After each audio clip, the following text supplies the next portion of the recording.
It is Wednesday, October 1st, 2025. This is another edition of Baseball Today. It is presented to you by Mountain Dew. Looking for a refreshing citrusy kick? Go grab yourself a Mountain Dew.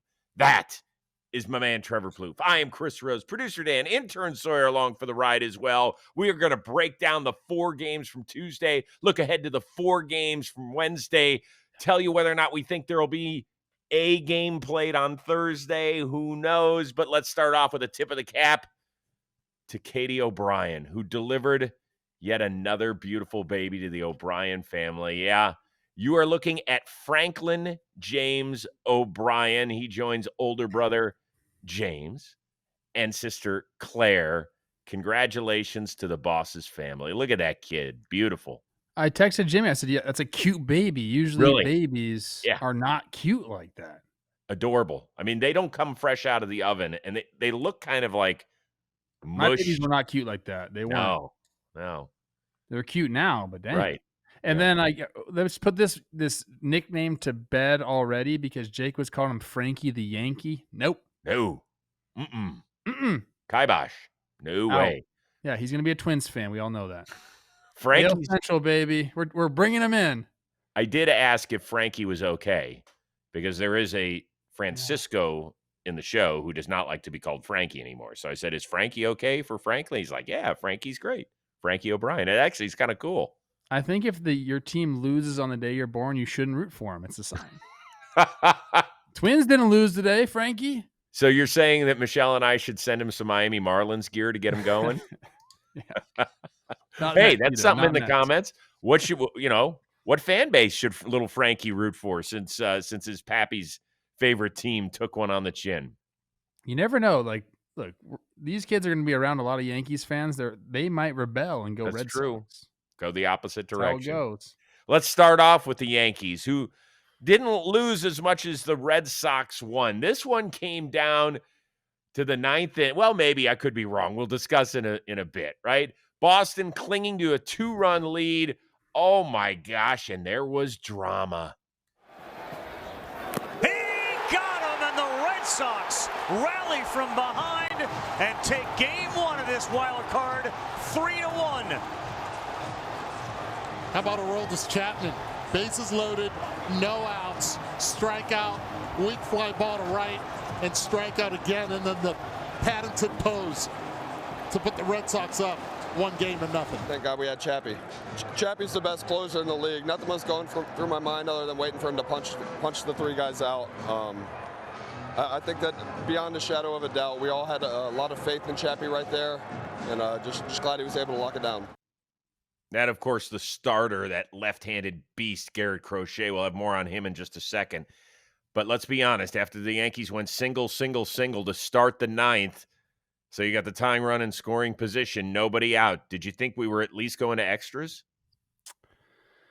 I thought there was a chance. Giancarlo's had some big moments in a Yankees uniform. I think he is probably the guy that everyone wanted up in that situation.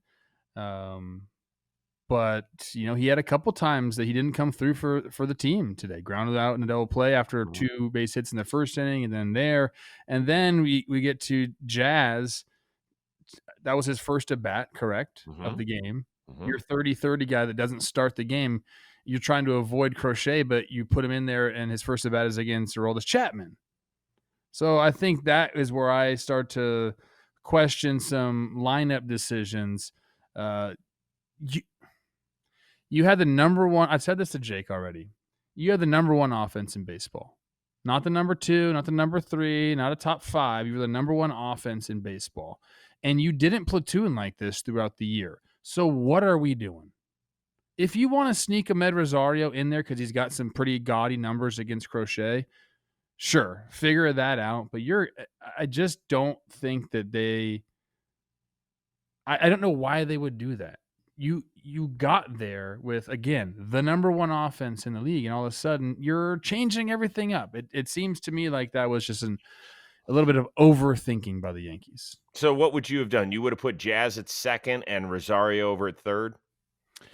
Possibly, yeah. I mean, that's one way you could have done it for sure. And Caballero, played fine over there. And, they talked about like getting McMahon out of there, but Max Fried throws a ton of ground balls to third base, and you would like to have McMahon's glove over there. Those guys did a fine job defensively, but I just feel like get your guys in the lineup. I don't know, man. To me, that's how you got to play it.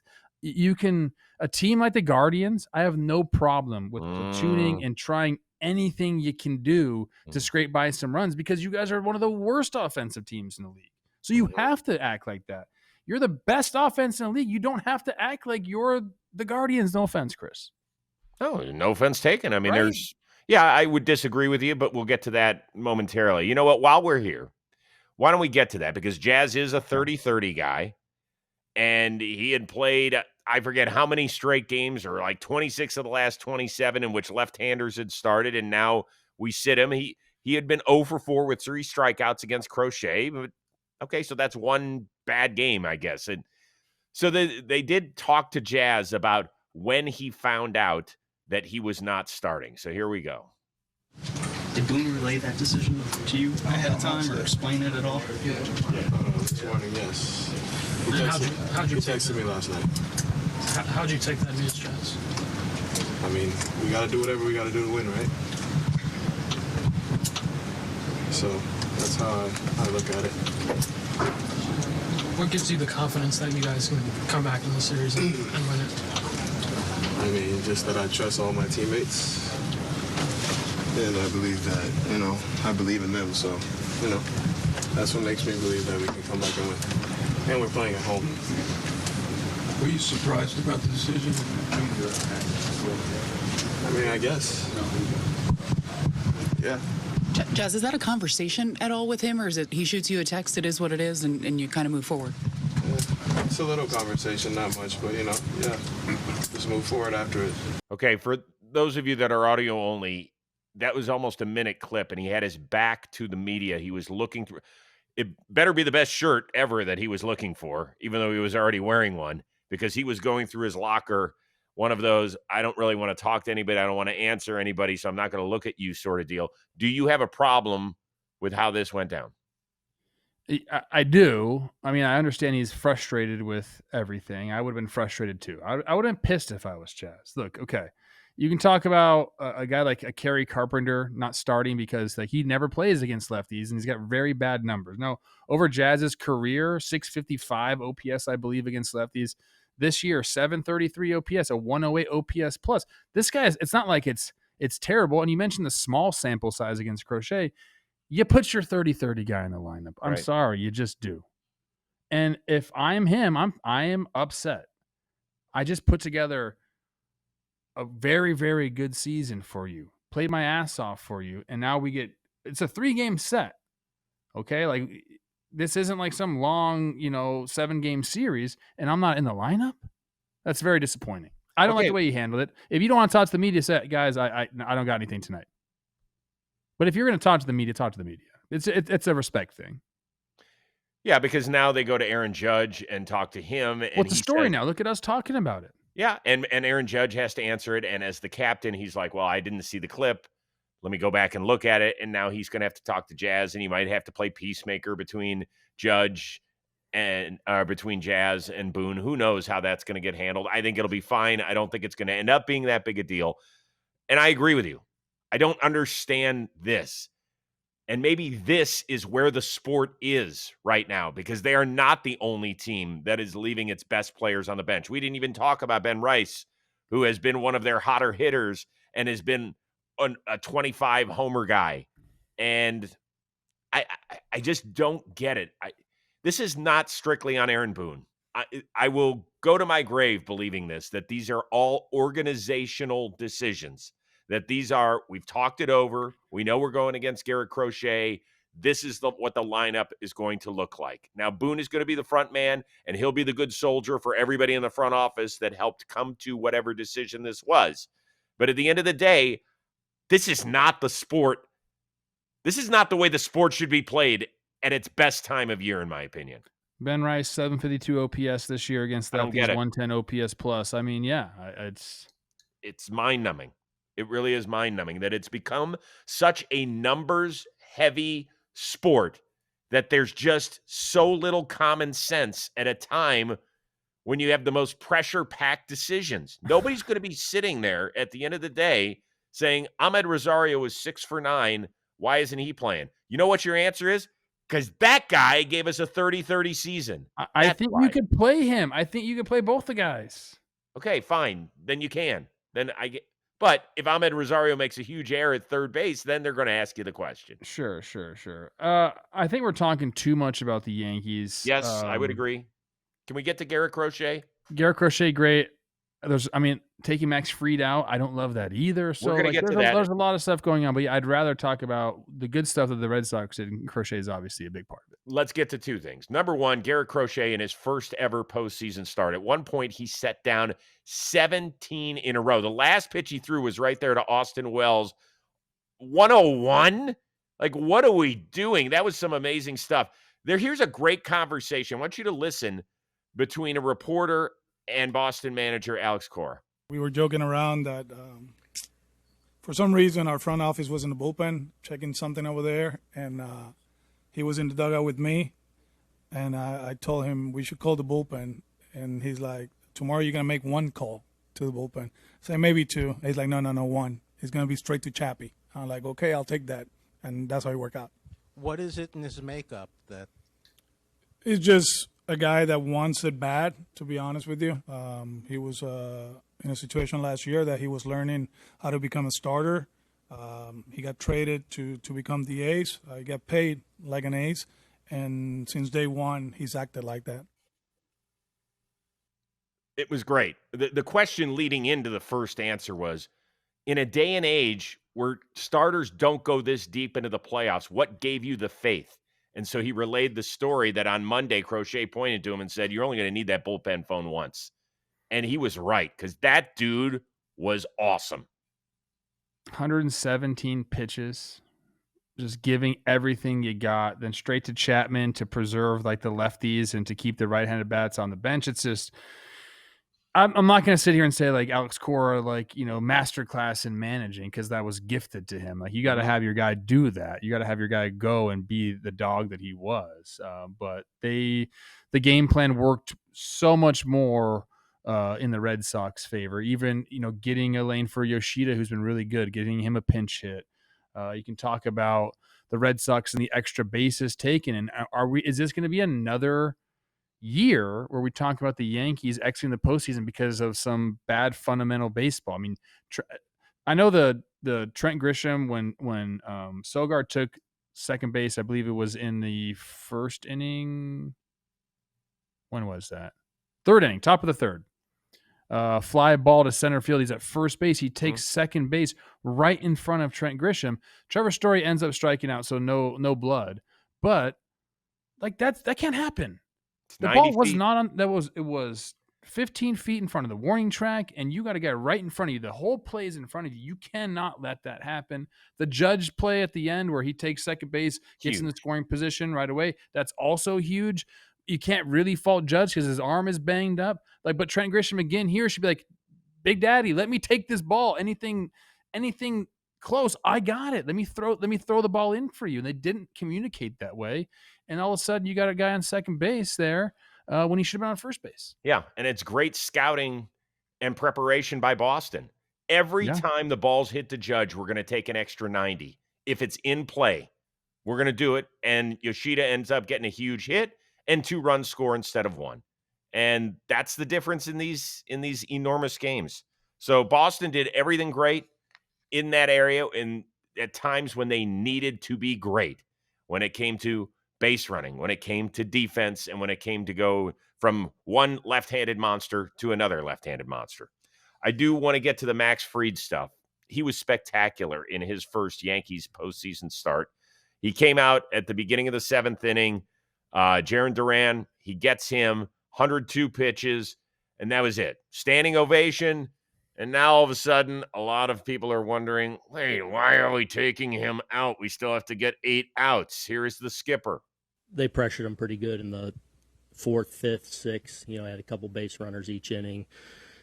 So I felt like he kind of cruised through the first few, and obviously he ends up pitching great. But I felt like he had to work pretty hard, and I was going to have the 6B at the end. But once we finished with the double play, I wanted him to go out and get Duran, and then felt like we were lined up.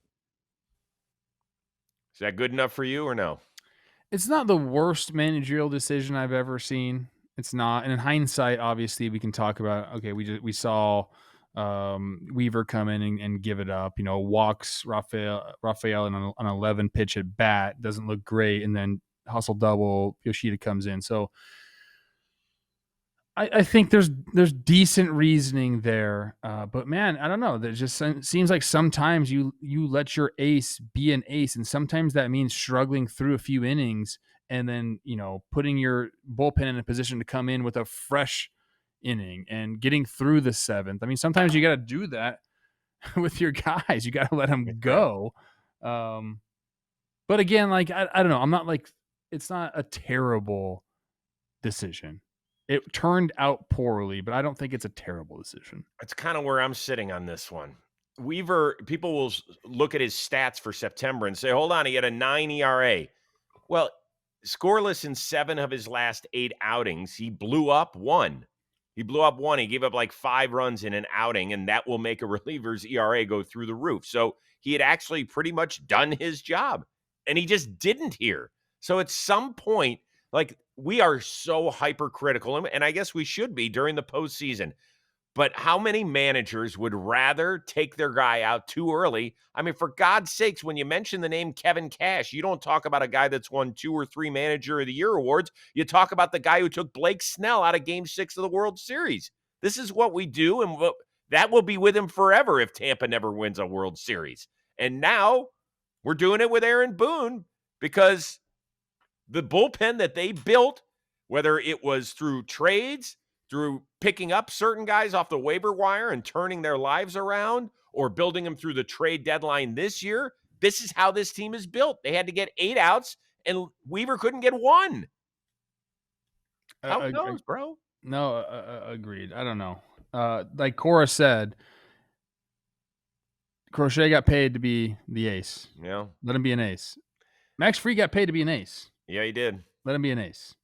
Yeah, that's a hard thing. The difference was here, I think, is that Fried battled a little bit more in the 6th inning than Crochet. Crochet was cruising. And a very, very quick 6th inning. But 117 pitches, that's a lot. Makes you think as a manager as well. Well, they also said, they asked Crochet afterward, would you enjoy it having been a guy that pitched in the 80s where they would have let you throw 135 pitches and not think about it? He did say, I'm not so sure I could have held up with my velocity. He goes, I don't know if guys were throwing that hard. But, I mean, I appreciated his honesty. But This is the playoffs. Like, okay, I mean, we might not see you till next March if you don't get this one right.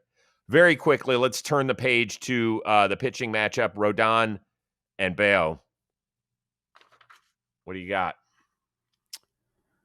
I mean, I don't think either of these guys is a sure thing against the other lineups. I think this could be a very competitive game. I said earlier today that I thought maybe we'd have one series go to a game 2, and I don't think or game 3, excuse me. And I don't think it was this one that I gave my answer to.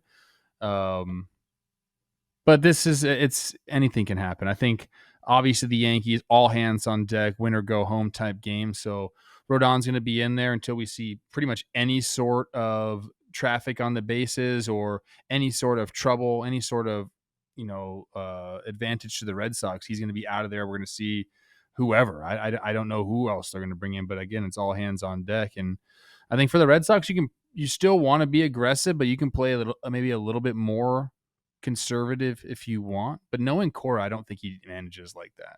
And he's got his whole bullpen fresh outside of Chapman, too. Yeah. And that was a really, really good bullpen.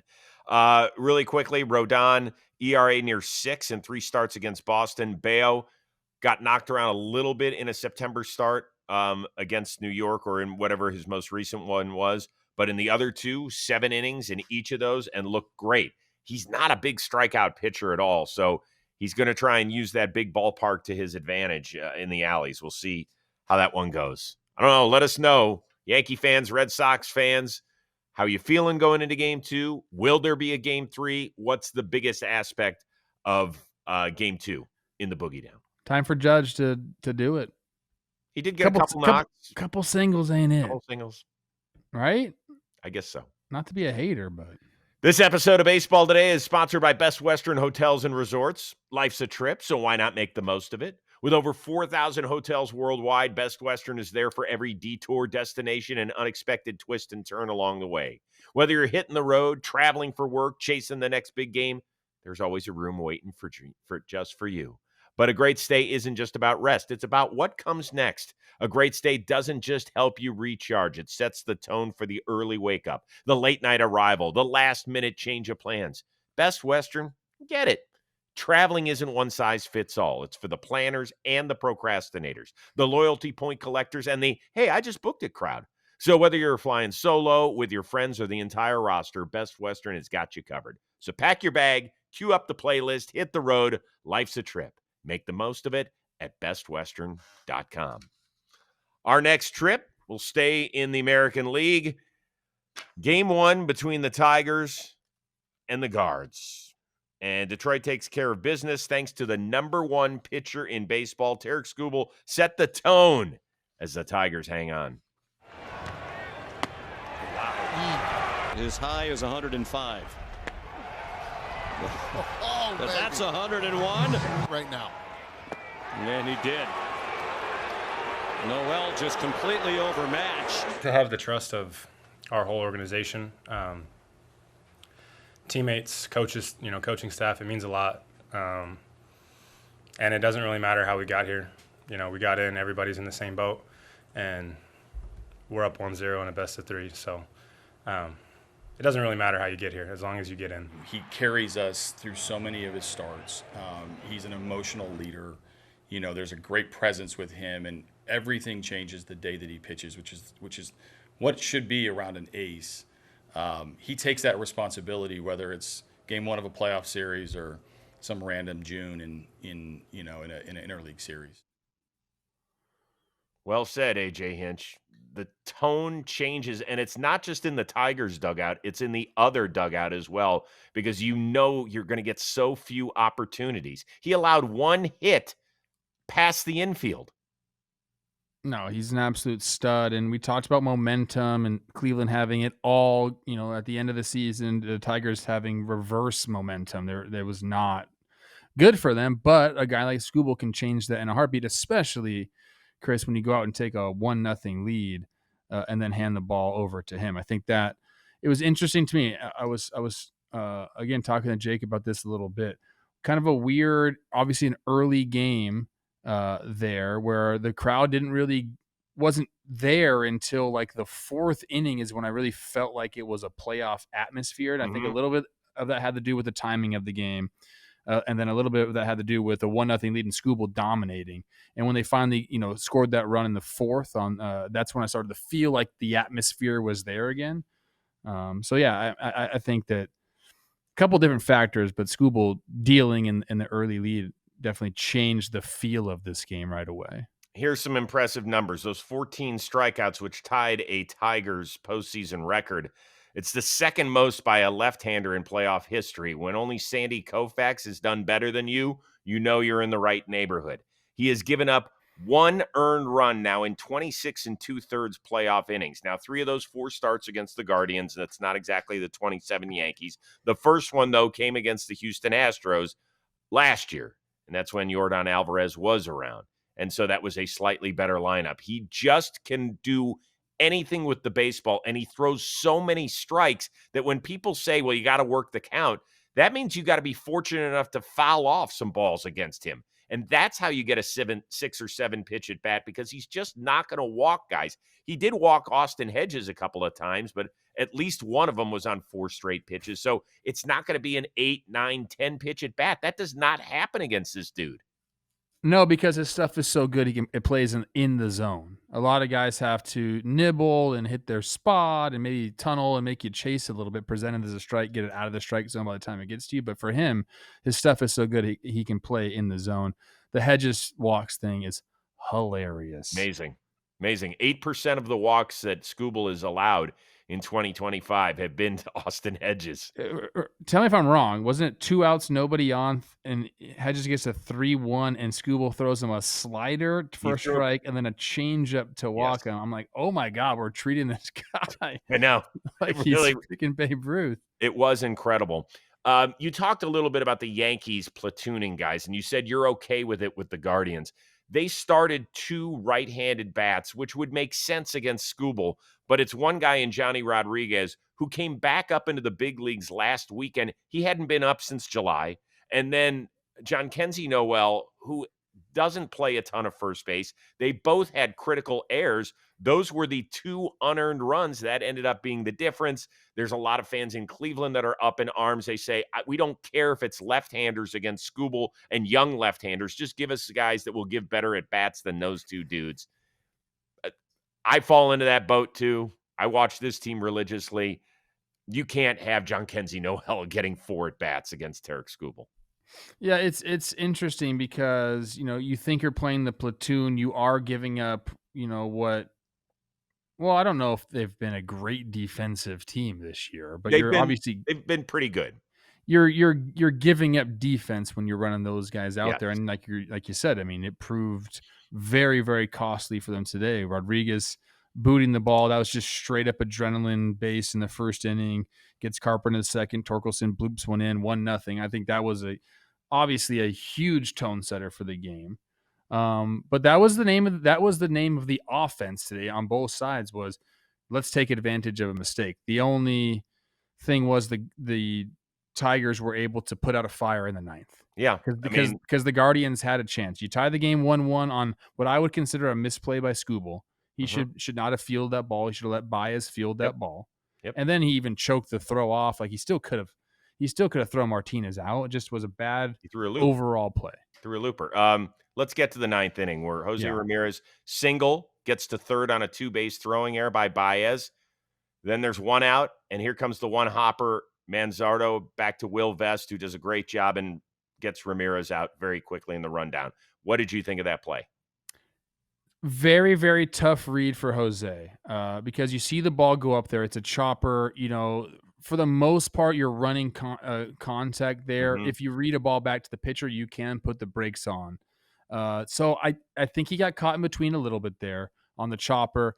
I would have preferred him to just make Vest make that throw to the catcher in a weird kind of like 15, 20-foot range. It's not a throw they make all the time. So I would have liked to see him do that. I think his thinking was, let me get in a rundown and get Manzardo to second base so he's in scoring position again. But Vest did such a good job of just one quick fake throw, tagging him out, turning his attention to second base. He played that perfectly. He did everything the right way right there. So, again, look, there was the runs that were scored today were all on some sort of taking advantage of a misplay. Yep. And the Guardians were in a position to do it again there with the bad. It wasn't a terrible throw by Baez, but it hits off Ramirez as he's going through the base. He ends up on third base. But, the Tigers made a play when they needed to make a play, essentially. Yeah, and Will Vest really knuckled up and did the job. I don't personally have a problem with Jose taking that chance because if it just nicks off his glove, it's 2-2. If it's 2 feet one way or another, it's 2-2. And if he stays at third, you're asking a rookie, CJ Kayfus, who's been a 2-month major leaguer, to get a knock, which is something that the Guardians don't do very often. They just don't get hits. That was tough. And good for the Tigers, if you're looking at one other thing. They came into this game with the fewest sacrifice bunts in the show, with just 5 all year. 5 in 162 games. That's 5 with my hand in the screen. They got 2, including the safety squeeze from McKinstry that ended up putting them up 2-1, and that ended up being the go-ahead. So that's what you got to do. Got to play that. I want to give a shout out to Gavin Williams. He went toe-to-toe with Scoobs. He's had a great year.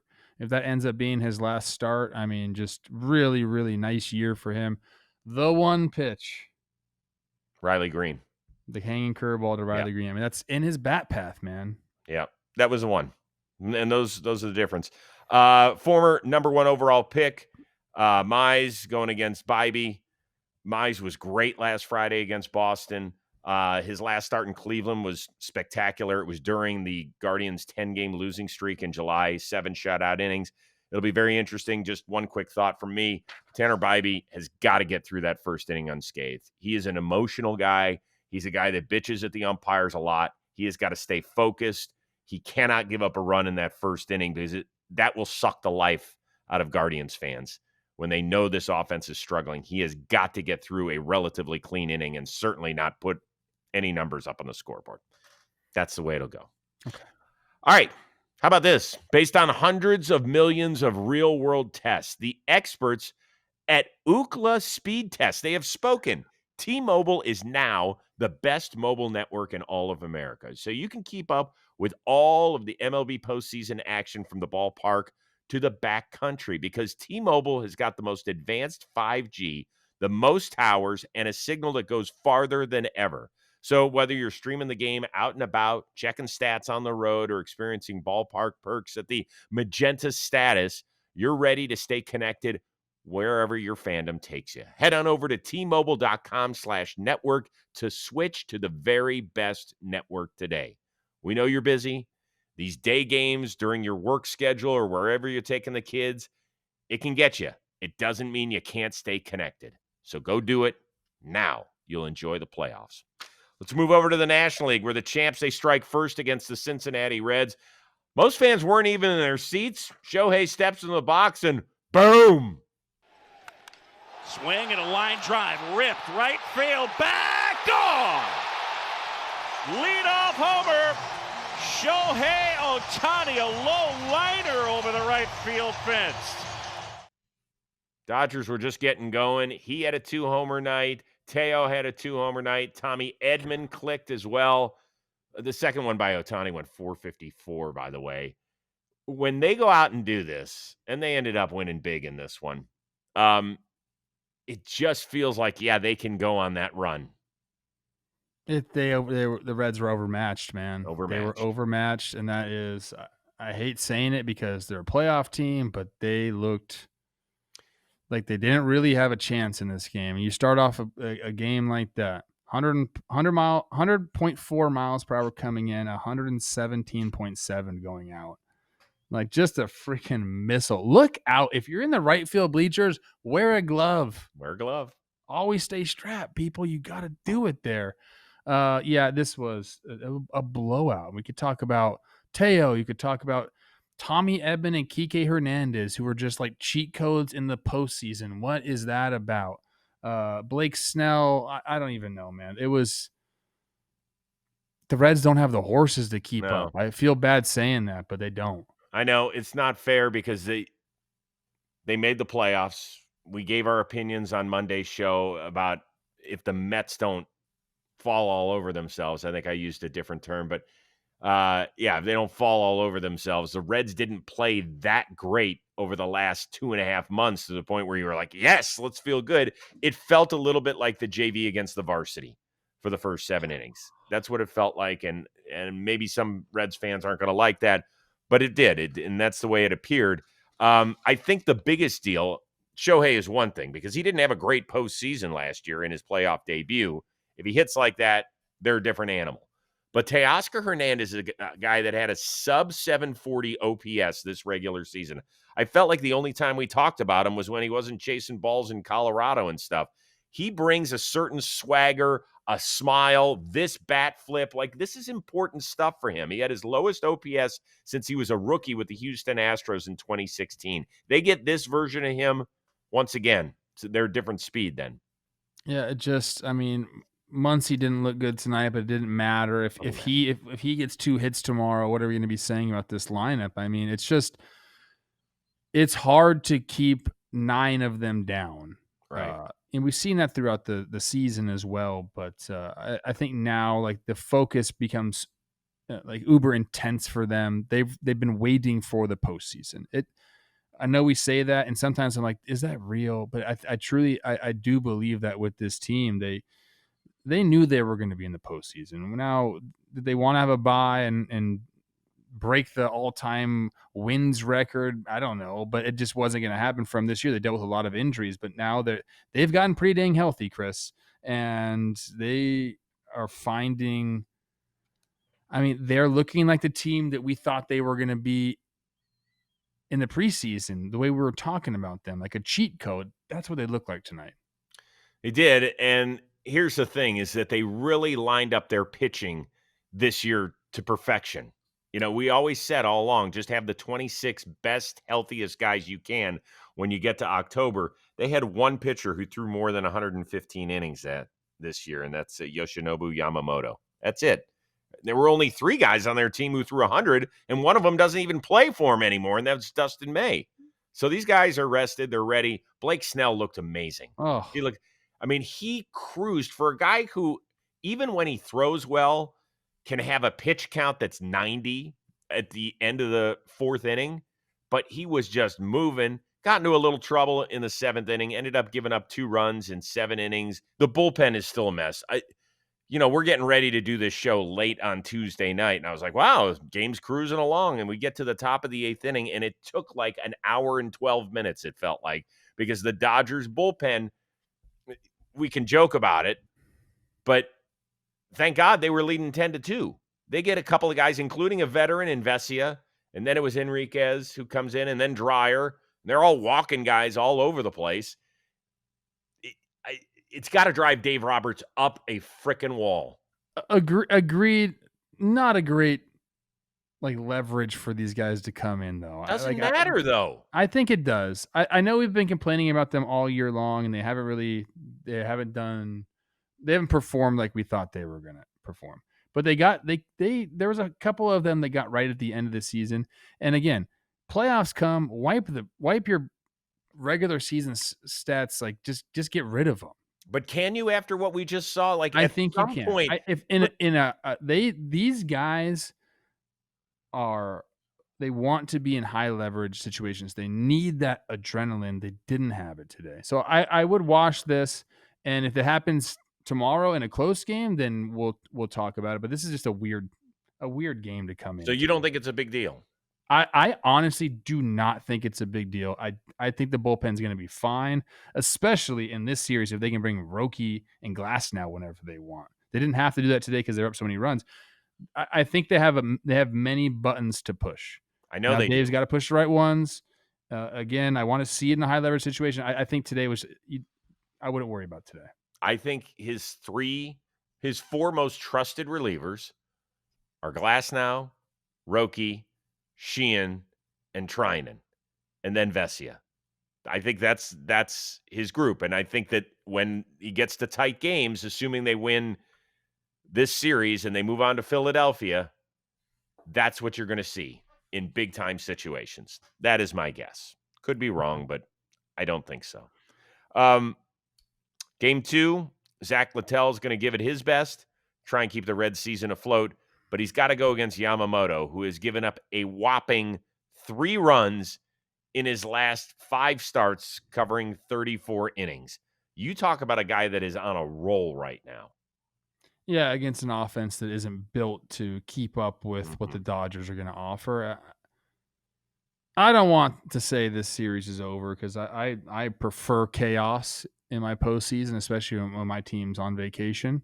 But it just seems to me like this is going to be a 2-and-barbecue situation.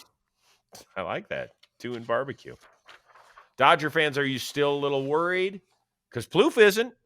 Let us know in the comments how you're doing. Do you just kind of wash it away because it was 10-2 and it's not that big a deal? Also, how many homers is Shohei going to hit this postseason? Man, he looks locked in.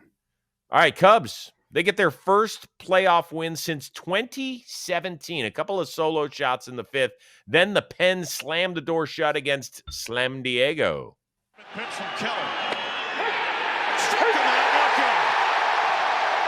Keller closes the door, and the Cubs claim the opener. I've talked a lot about, them helping each other and how that group is connected. And today was a great example of it. They get their outs and they make their matchups the right matchups. And so just a brilliant job. Everybody just executed pitches, made pitches. can't say enough about what they did today.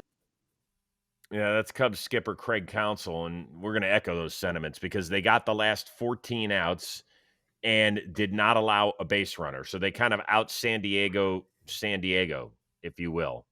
I thought the biggest thing was Palencia when he comes out there, and this is a dude who has been their closer for much of the year, and he comes out and he takes care of the top of the lineup. Tatis, Arise, Machado, Merrill, Bogarts. That is so uplifting. Yeah, I kept referencing to this bullpen as like a ragtag bunch, and I don't know another word to use to describe it, but it's not all the shine is on the Padres bullpen, but these guys came in and did an excellent job. So you mentioned Palencia coming in, 5 outs is the most he's recorded this season. So that's awesome to see, especially coming in the top of the 5th. He's not used to doing that, obviously. But then, I mean, just think of the guys that came in, man. Drew Palm, who was like away from the game for 3 years. Andrew Kittredge, I don't mean to call him a journeyman. It's not like that's actually a badge of pride in my mind. Like he's played for a lot of teams. But he's done well everywhere he's gone. And then like a guy like Keller coming in, was a starter with the Royals, was DFA by the White Sox. Like it was awesome to see what they did. I also think, Chris, they took advantage of the shadows. Both sides did. Yeah, that's and this it is time of year. paramount in this series because we're going to get the same game times tomorrow. You better get the lead early because the offense was basically non-existent after the 5th or 6th inning. Yeah, I mean, if you're a San Diego fan, you are pissed because Pivetta threw the ball great. Didn't he give up the home runs to Suzuki and to Kelly? It looked like almost the same pitch. No, one was down and the next one was up. that one was down. That one was down, and then that the was Kelly a one was mistake up. pitch right there. The one that Carson Kelly hit out was a good pitch. That's the pitch that he'd been riding the entire game, top of the zone, 4-seam fastball, and Carson Kelly just he did. Yeah, that was made an adjustment, got on top of it. Yeah, I saw a lot of baseball. Things are running together at this point. So now you look ahead a little bit, and San Diego's going to go with Dylan Cease. And we saw the Cubs were undecided. We're like, undecided? Well, we thought Shota was going to be the Game 2 starter. They're going to open with Kittredge, and then it sounds like Shota's next. Is Craig Counsell do you like what he's doing? I think that you have those first 3 hitters in, what is it? It's Tatis, Machado, and Arise in the middle. And then is Merrill right after them? He's Merrill's hitting 4th, and then Bogarts. I think maybe you go after the 2 righties with Kittredge, and then you figure out Arise, and then you bring in Shota. I guess that's Machado will hit 3rd. A traditional opener, I guess, is what Kittredge seems like to me. Not a guy that's going to go like 2 or 3 innings, but a guy just to get through the first 3 hitters. Yeah, it's interesting. So I looked at Shota's stats. The opponent's OPS against him in the first inning is over 900. Yes. And then he settles in a little bit. Now, there are some people that think he's just run out of gas, and so it doesn't matter whether but they really don't want him facing the top of the lineup 3 times, right? So Kittredge will give you whatever he can, 3 hitters, and then I also think that Shota, especially the way the game went today, that we could see that same exact thing getting run back. I mean, Boyd looked pretty damn good, and he ends his day after 4 1/3. I think we could see like Kittredge open, Shota for 3, and then bullpen comes in and tries to close it down.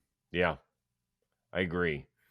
San Diego do the exact same thing. Just try to score more runs. Yeah. Like, the pitching was fine. By the way, Mason Miller in the shadows, like that is he worked a scoreless 7th inning. He only threw 13 pitches to get his 3 strikeouts. Like that's dangerous getting up there against him. I would be like in a full body armor suit. I'm telling you, shadows suck as a hitter. And I think the Cubs, because of all the day games that they play during the year, are a little bit more used to it than San Diego is. And it's a mentality thing. If you go look and you replay Tatis's at bat, it was in the top of the 8th inning. The shadows were there. Mhm. Kittredge is in. He gets to a 2-0 count, and then he just takes 3 pitches in a row down the middle. 2 fastballs and a slider, and it was like he gave up. And sometimes the shadows will make you feel that way, but it's the fucking postseason, and you can't have an at-bat like that. You can't take 3 pitches and the bat's on your shoulder and Right. strike out because you feel like it's not fair that you're playing the shadows. That was the body language that I saw. Maybe it wasn't that way, but I understand what it feels like to hit with shadows. It sucks, but dude, there need to be a better effort than that. You can't let the shadows beat you. No. I mean, that's what October is about. Somebody's got to play that late afternoon game. And when you started at 3 o'clock or 2 o'clock, what time was it? Let me think here. It was 2 o'clock Chicago time, I guess is what it was. Prime shadow time, about Yeah. 3:30, 4 o'clock. When you get to October, that happens. I remember one time there was in 97, it was the Guardian Indians and Orioles ALCS, and it was Mike Mussina against Oral Hershiser, and the teams combined for like 35 strikeouts. Yeah. It was insane. The guys just couldn't see. Is it that you can't see the spin, or what is it? Yeah, you can't see the spin. And then you'll see sometimes it just depends on like kind of what the shadows are doing. Main thing is you can't see the spin. So you're like, if anything with a wrinkle in it, it's very difficult. Yeah. You're trying to stay in on pitches, but you're also like, dude, if this thing comes up and in, like I need to get out of the way. It just makes it more difficult to stay in on pitches. But then there will be times where you see the ball and then it disappears because it's in the light, then it's in the shadows. It screws everything up. It's very difficult. It sucks. But again, like just everyone's got to deal with it. What you're praying for when you're hitting in shadows is like, hey, little cloud, can you please just block the sun completely for me for my at bat? Like there'll be times where I'd be like, should I call timeout right now? Like something. And wait 7 minutes for the cloud to move. Yeah. Go cloud, dude. Yeah. Yeah. Playoff hitters in baseball and wedding photographers. They all want clouds. Playoff season, as we all know, it is here. So whether you're at a watch party, a tailgate, you're hanging with friends after the game, nothing levels up those moments like the refreshing tropical lime kick of Mountain Dew Baja Blast. Baja Blast is absolutely legendary. It is now available everywhere. So grab a can or a bottle, bring that tropical flavor to your next watch party. So this postseason, when you're hanging with friends, you're rooting for your favorite team, you're grabbing food late night after the game or at a fall tailgate, grab something that'll really help tie it all together. Once again, Baja Blast. Don't wait. Grab Mountain Dew Baja Blast today and taste the tropical refresh that takes every occasion to the next level. Find it now at mountaindew.com/finddew. Who will say I do to the Angels, who are looking for a new manager? Ron Washington is out in Anaheim. Sam Blum of The Athletic was the first to report that. It wasn't health-related. Remember, Wash had quadruple bypass surgery. Didn't pick up his option because they didn't like the way the team was going. Wonder why that is. Bob Nightingale of USA Today says Torrey Hunter, Michael Young, and Albert Pujols are being considered to replace Wash. Does that last name shock you? No, hasn't he managed in the winter leagues? And he's going to be doing some WBC stuff, right? He is going to be doing some WBC So stuff. I think he's jockeying for position in what looks like to be a highly contested race there, because there's a couple big names beside him, Michael Young and Torrey Hunter. I want Albert Pujols to get this job. I think number one, not joking, he would be a great manager. I'm all in on bilingual managers. That's like my number one thing. If I was selecting a manager, I want a bilingual guy. I want a guy that can relate to both sides and really talk to somebody. I think that's very important. But also, I want Torrey Hunter for the Twins. So you take that job in Anaheim, Albert, and then send my good friend Torrey back to the Twins. So he's got that personal services contract that lasts 10 years where he gets $10 million. Do you think that they would pay him on top of that? Or are they like, hey, we gave you $240 over 10 plus the No, first. they're paying. Why do you think he wants to do that? I don't really know, because that's another one of my rules. I just did this on the twin show that I do, and I said the number. There's two things that I really look for in a manager, or three things. One, bilingual. Two, I need you to be grindy, and so like if you made a ton of money, like I don't think you can't be that grindy. I'm sorry, you lose it. You do. Okay, your silk pillow in your sheets and all, like you just lose a little bit of the grindiness. Are you're a thread count guy on the sheets, I would imagine? Dude, I can sleep anywhere. I truly can. I've slept in some horrible beds and an air mattress in the minor leagues, whatever it is. I do have a silk pillowcase now. I mean, at least I think it's silk. It could be some like fake silk, but it feels great. You should try it if you haven't done it yet. Does it affect the way you sleep? Olivia put me on to them. It stays cool, number one. Right. I think she used it because it's like good for your hair, or like doesn't like mess your hair up. I don't know. I like it a ton. Anyways, hold on. What does it do to your back hair? Just curious. I don't have a lot of back hair. No, I'm asking for. And we just got a really nice firm mattress that I'm into right now. Anyways, breaking bilingual, grindy, and then number three, you have to command a room. Yeah. I don't know, man. I don't know where I was going with this. Guess how much money he made as a big leaguer? Albert. Ooh. Well, he made a lot from the Angels, and he had his original shit with the Cardinals. I mean, it's 300 plus. Give me a number. Play the game. 325. 346 and change. You think he'd be the richest manager ever? Well, he did get a divorce, right? Okay. Now. What? That's half. Yeah. Great. So he's down to 170. And then half of that goes to the government. Okay. Maybe he is a grinder. Maybe he's got a grind. He's back. He's back. Oh. There's a lot of jobs open, Chris. Yeah. And more coming, right? There's still some intra managers that haven't been named. The Nats and Miguel Cairo, right? Yeah, that's true. I don't know. I thought that they said they were going to be looking for a new skipper. Okay, maybe they did say that. So Texas, San Francisco, the Angels, the Twins. Oli Marmol is back in St. Louis. Carlos Mendoza is back with the Mets. Yeah. I can't imagine that any of these managers that are doing stuff right now, but you never know. If somebody is upset with the way things ended, maybe one of these big teams are looking for a new manager. Anybody in the playoffs, no one's looking for a new manager. I don't think so either. I don't think so either. Nick Punto, going to be a great manager one day. Yeah, you already said him. The Shredder. I'm in. All right, this was a lot of fun. Oh, let's do this quickly. How many games do we have on Thursday? We have one game on Thursday. It's the Detroit Tigers versus the Cleveland Guardians. Oh, from your lips, please, Lord. You? I think the Padres end up winning. Okay. I do. By the way, your bracket is looking not so good. Wait a second here. I picked all four winners today. Okay, great. What'd you pick? I had Detroit, okay, the Dodgers, the Yankees, and San Diego. Okay, so I forgot you picked Detroit. I thought you picked Cleveland. How'd you pick against your own team? That's because this is a long-standing tradition ever since I've been a member of the So you didn't truly pick the Tigers, so that's why. I go against my team. And I had told you this. I had Kipnis call me out. He goes, "Why the fuck are you picking against us?" I said, I only picked the Nats to win the World Series. Reverse.